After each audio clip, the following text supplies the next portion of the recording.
সুপ্রিয় দর্শক, আমার পিছনে যে বিল্ডিংটা দেখছেন, এই অনিন্দ সৌন্দর্যের এই বিল্ডিংটা মূলত এটাকে বলে 1000 গাছের বিল্ডিং।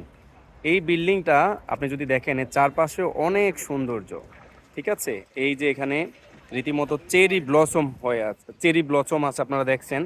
ঠিক আছে, পাশে একটা নদী। ঠিক আছে, ওপারে অনেক বিল্ডিং। আমি সূর্যের একটু বিপরীতে বিধায় একটু আমাকে বেশি একটা ক্লিয়ার লাগছে না।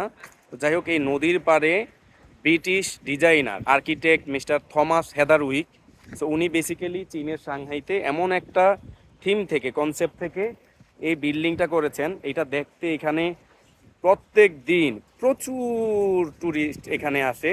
ঠিক আছে, এটা দুইটা পার্টে, এই পাশে এক পার্ট এবং এই পাশে হচ্ছে আরেকটা। সব মিলিয়ে এটা কিন্তু এইটা মেইন যেই মানে ভিউ পয়েন্ট না, এটা আসলে নদীর ওই পার থেকে, এই যে নদী, এই নদীর ওই পার থেকে বেসিক্যালি কি হয়, মানুষজন দেখে।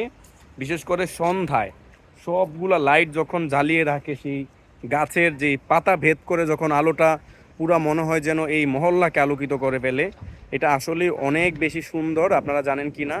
সো আপনারা যারা যারা আপনারা চীনে আসবেন, ঠিক আছে, আপনারা অবশ্যই অবশ্যই হচ্ছে এই জায়গাটা চেষ্টা করবেন সাংহাইতে আসলে এই জায়গাটা আসার জন্য। আর প্রেয়সীর সাথে আসলে যদি এখানে বসে এই নদীর ধারে একদম ধমকা বাতাস, এই বাতাসে যদি আপনি এখানে একটা মুহূর্ত কাটান, এটা আসলেই অমায়িক মনে হবে।